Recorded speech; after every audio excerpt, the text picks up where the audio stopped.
देखिए, इस वीडियो में हम लोग कवर करेंगे जितना भी फैक्टराइजेशन में रूट वाला टाइप क्वेश्चन है आपका एक्सरसाइज 3C का, वो सारा। क्योंकि रूट वाला फैक्टराइजेशन करने में बच्चों को दिक्कत होता है, तो हम सोचे कि एक सेट करवा दिया जाए रूट वाले क्वेश्चंस का, है ना। बहुत आसान लगेगा आपको। देखिएगा, देखिए सबसे पहले नियम क्या है हमारा, फैक्टराइजेशन मिडिल टर्म स्प्लिटिंग से कर रहे हैं तो कांस्टेंट टर्म और एक्स स्क्वायर का टर्म का मल्टीप्लाई करना। तो -24 है और एक्स स्क्वायर है, दोनों का मल्टीप्लाई होगा तो -24 एक्स स्क्वायर आएगा। उसमें आपको क्या करना है, केवल 24 को फैक्टराइज करना है। तो 2 एकम 2, 2 दूना के 4, फिर 2 छके 12, फिर 2 तिया 6, फिर 3 एकम 3। ये फैक्टराइजेशन आ चुका है हमारा 2 × 2 × 2 × 3 × 1। एक्स स्क्वायर का फैक्टराइजेशन x × x होता है, ये मन में याद रखना। अब हमको यही सोचना है कि ये जो पेयर है हमारा 2 × 2 × 2 × 3 × 1,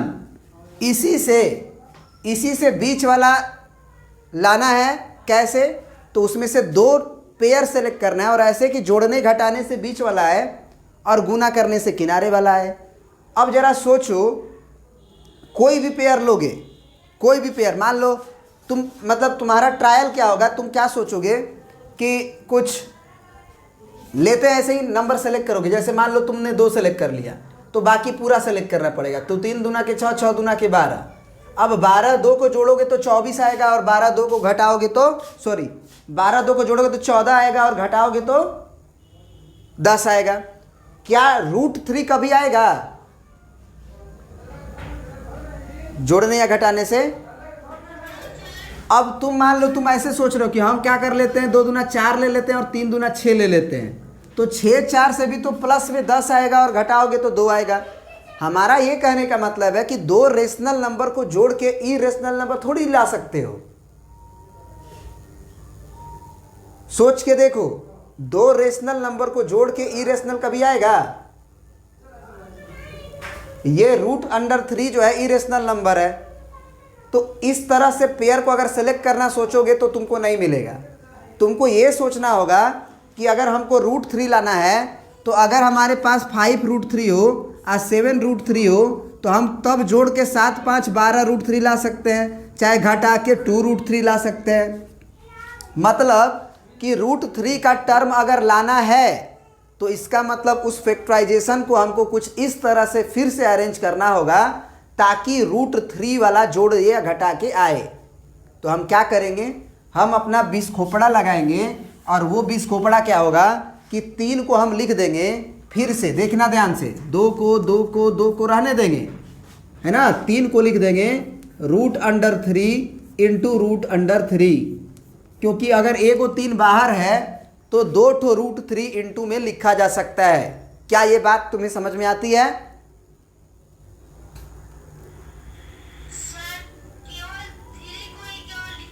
क्योंकि हमको √3 का टर्म को जनरेट करना है, 2 का रूट नहीं लेंगे क्योंकि 2 का रूट नहीं लाना है हमें।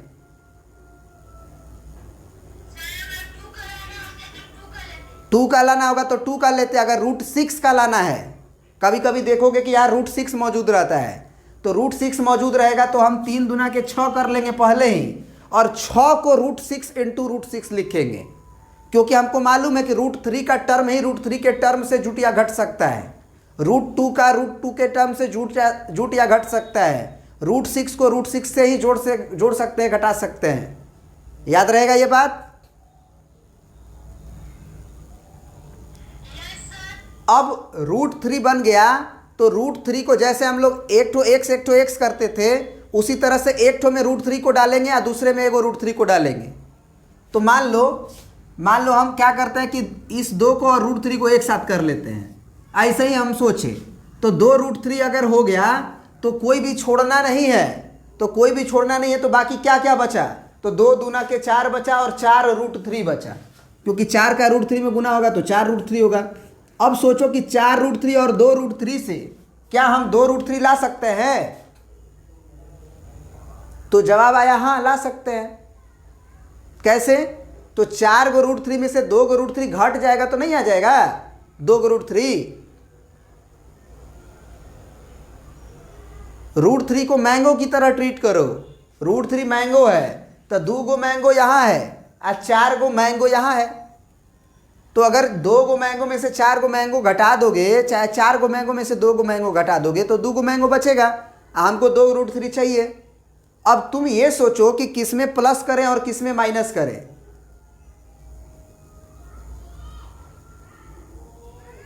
आ तो रहा है, किस में प्लस करें किस में माइनस। हमको देखना पड़ेगा कि प्लस 2 √3 लाना है, प्लस में लाना है तो बड़े वाले में प्लस लगा देंगे और छोटे वाला में माइनस। x² को तो हम एगो सेट इसमें करते ही है, ये तो हमको पहले से पता है ना।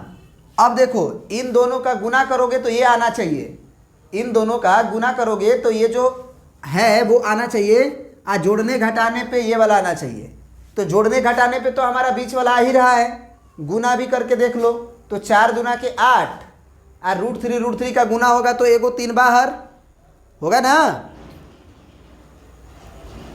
4 दूना के 8 हुआ और फिर √3 का गुना होगा तो एगो 3 बाहर, तो 8 3 के 24 और x में x का होगा तो x² तो 24x²।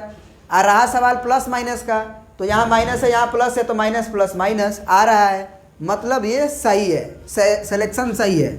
अब क्या करना है कि x² को प्रिंट करो और यहाँ पे सेट कर दो 2√3x अब प्लस 4√3x।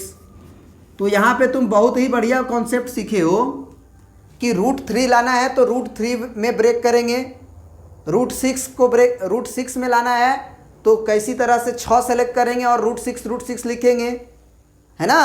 ये बात अगर तुम्हारे दिमाग में रहेगा तो क्वेश्चन आसान हो जाएगा इस चीज़ का। अब क्या करें भैया, तो हम बताते हैं कि 4 ठो बन जाता है जब, तो 2 को एक साथ सोचते हैं और 2 को एक साथ सोचते हैं। इन दोनों में क्या कॉमन नज़र आ रहा है, इसमें x² है, इसमें 2√3x है, तो x नज़र आ रहा है दोनों में। इसमें क्या बचेगा, या फिर हम बोलेंगे कि यहाँ पे ऐसा क्या नंबर लिखिए ताकि इसका गुना हो तो x² है, तो x लिखेंगे तो x का x में गुना होगा x² आएगा।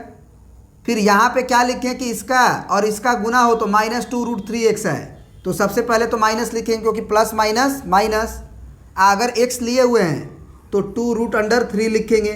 अब 2√3 और x का गुना होगा तो आ ही जाएगा, सही है। इन दोनों में क्या कॉमन है, क्या कॉमन है,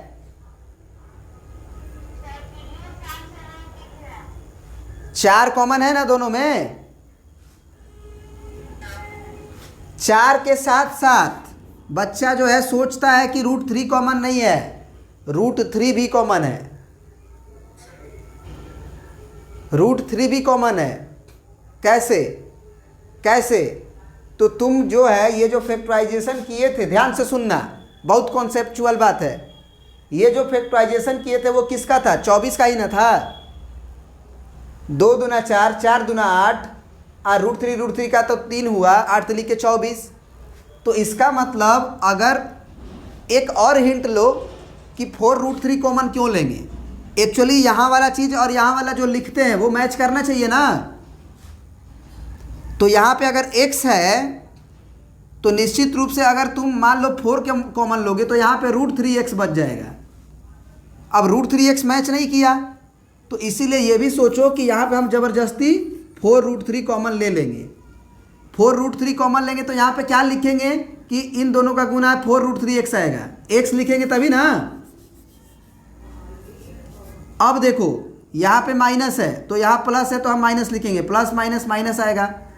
अब ये सोचो कि 4 का टेबल जब पढ़ेंगे तो कितनी बार में 24 आएगा,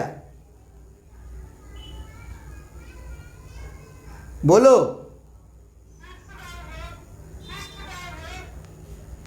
4 6 के 24, 6 आया।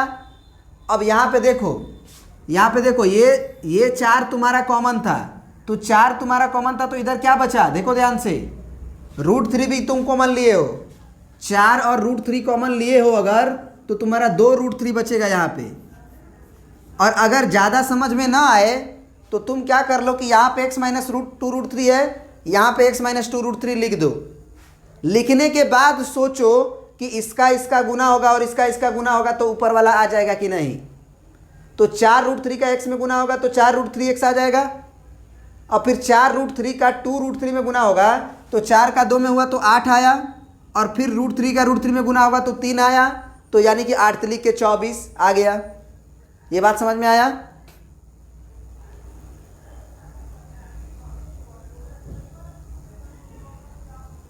बोलो। अब x माइनस 2√3 हम लोग कॉमन ले लेंगे, या फिर हम कहेंगे कि दोनों मैच कर रहा है तो एक बार लिख दो, जो बच गया उसको लिख दो। x प्लस 4√3 बचा। मतलब यहाँ पे आपको दो चीज़ें सीखनी थी। सबसे पहले तो मिडिल टर्म स्प्लिट करना और फिर कॉमन लेने का भी एक तरीका, ठीक है ना। 2-4 क्वेश्चन और सीखोगे बहुत ज़्यादा क्लियर हो जाएगा। एक आध क्वेश्चन और देखो, इसको प्रिंट कर लो। अब देखो, अब फिर से तुम्हारा एक नेक्स्ट रूट वाला क्वेश्चन है, क्वेश्चन नंबर 10।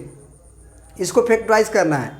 सबसे पहले आप किनारे किनारे मल्टीप्लाई करो, माने x² का टर्म और कांस्टेंट टर्म, तो कितना हो जाएगा 60x²। अब 60x² प्लस में आएगा, उस 60 का फैक्टराइजेशन करिए।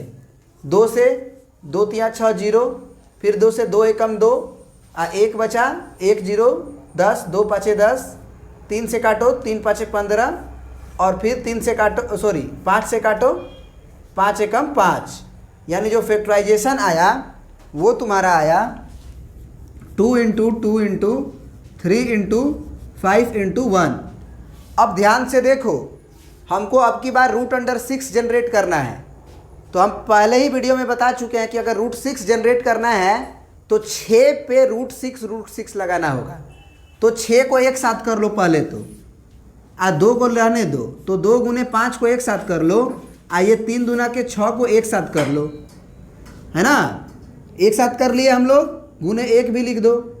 अब ये 2 × 5, आइए 6 को हम लिख देंगे √6 गुने √6। अब क्या करेंगे, मान लो 1 2 √6 एक साथ कर लेते हैं और 5 गो √6 एक साथ कर लेते हैं, तो क्या 5 गो √6 और 2 गो √6 को जोड़ने से 7 गो √6 आ जाएगा कि नहीं? आ जाएगा। अब क्या करेंगे कि x² में का एगो x इसमें लिख देंगे, एगो x इसमें लिख देंगे, दोनों में प्लसे करने से लाना है, क्योंकि 2 गो √6 और 5 गो √6, 7 गो √6 आ जाएगा प्लस में। कुछ नहीं करना है। देखो ये वाला 2 को एक √6 को एक साथ किए,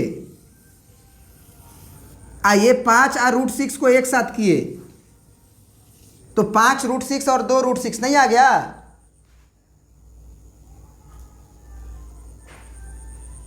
नहीं समझे?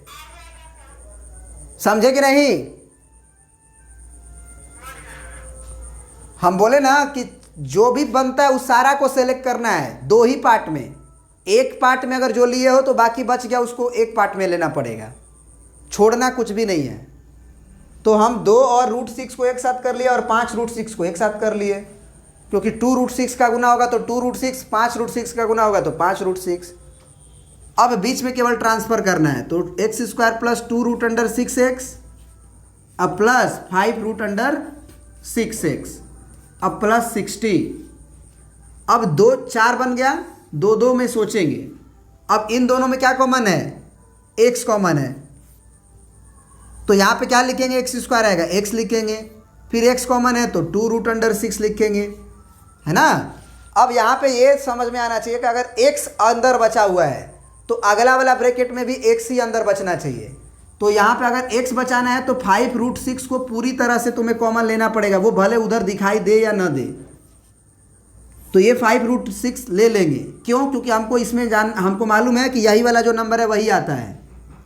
तो अब हम बोलेंगे कि 5 √6 अगर लिए हो तो x बचेगा, फिर प्लस। अब देखो ये जो 60 है वो इसी का फैक्टराइजेशन था, 2 5 10 और 10 6 60। तो देख लो कि 5 √6 अगर ले लिए हो तो कितना बचेगा, तो 5 √6 ले लिए हो तो कितना बचेगा? 2 और √6 बचेगा। तो यहाँ पे हम 2 और √6 लिख देंगे, और यहाँ पे भी सेटिस्फाइड हो लो, सही है, मैच कर रहा है। और भी सेटिस्फाइड होना है तो इसका इसमें गुना करो, तो 5√6 इंटू एक्स आ ही जाएगा। इसका इसमें गुना होगा तो प्लस प्लस प्लस, अब 5 दूना के 10, और √6 में √6 का गुना होगा तो एगो 6 बाहर, तो 10 छके 60। हर तरह से सेटिस्फाइड हो लो। अब क्या करेंगे कि x प्लस √6 दो जगह है, एक बार लिख देंगे और बच गया जो वो लिख देंगे। तो एगो बचा x और बचा प्लस 5√6x, है ना, क्योंकि ये बोला जाता है कि x प्लस 2√6 इसमें भी है और x प्लस 2√6 इसमें भी है, बाहर निकाल लो। तो x प्लस √6 बाहर निकाल लिए तो इसमें बचा x, इसमें अगर x प्लस 2√6 बाहर निकाल ले हो तो 5√6 बचा। हो गया आंसर, ठीक है ना। एक आध और क्वेश्चन देखो इसी पे बेस्ड, देखो मज़ा आ जाएगा तुमको, बिल्कुल समझ में आ जाएगा, करने लगोगे धीरे धीरे। प्रिंट कर लो इसको पहले, है ना। अब हम लोग क्वेश्चन नंबर 11 देखते हैं। वही कहानी, सबसे पहले फैक्टराइज करना है तो किनारे किनारे मल्टीप्लाई करो, मतलब x² का टर्म और कांस्टेंट टर्म, तो वो मल्टीप्लाई करेंगे तो आएगा 6x² प्लस में आएगा। 6 का फैक्टराइजेशन करेंगे तो 2 तिया 6 आएगा और 3 एकम 3 आएगा, तो 2 गुने 3 गुने 1। अब अगर बीच में √3 वाला टर्म लाना है तो √3 को जनरेट करना होगा। तो √3 किससे जनरेट हो सकता है? 3 से। √3 किससे जनरेट हो सकता है? 3 से। तो 3 को क्या लिख दो? 2 इंटू, इसको लिख दो √3 इंटू √3, तो एगो बाहर आ ही जाएगा। अब सोचो कि अगर हमको 3 √3 लाना है तो क्या करेंगे? ये 2 √3 को एक साथ कर लेते हैं और 1 √3 को एक साथ कर लेते हैं, 2 √3 इंटू 1 √3। अब 2 और 1 3 √3 आ जाएगा, हमारा काम बन गया हमारा। x² को तो हमारी आदत है कि एक ठो x इसमें डालेंगे, एक ठो x इसमें डालेंगे, दोनों में प्लस ही लिखेंगे क्योंकि हमको प्लस लाना है। क्या ये बात समझ में आया? बोलिए।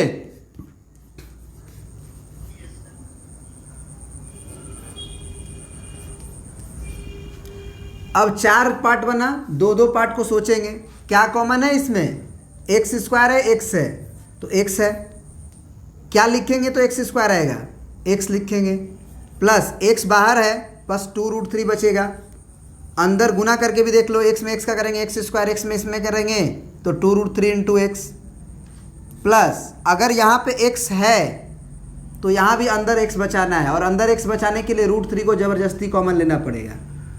तो यहाँ पे क्या बचेगा? √3 तो बाहर है तो x बचेगा, फिर अगर प्लस है तो प्लस लिखेंगे। अब ये सोचना है कि यहाँ क्या बचेगा, तो 2 तरह से सोच सकते हो। एक तो 6 में, या फिर ये सोचो कि यहाँ पे क्या गुना करें कि यहाँ पे 6 जनरेट हो, तो 6 का फैक्टराइजेशन यहाँ पे है, 3 दूना के 6, और फिर ये भी आएगा तो वही आएगा। तो अगर तुम √3 कॉमन ले लिए हो, केवल ये वाला √3, तो बचेगा कितना? 2 √3। तो यहाँ पे हम 2 √3 लिख देंगे, या फिर यहाँ से हिंट ले लो कि x plus 2 √3 x plus 2 √3 match करेगा।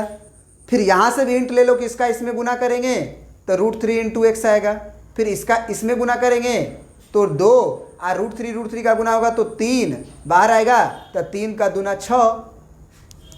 अब क्या करेंगे? फिर से हम लोग x प्लस 2 √3 को बाहर खींच लेंगे, इसमें बच जाएगा x और इसमें बच जाएगा √3। समझ में आया क्या?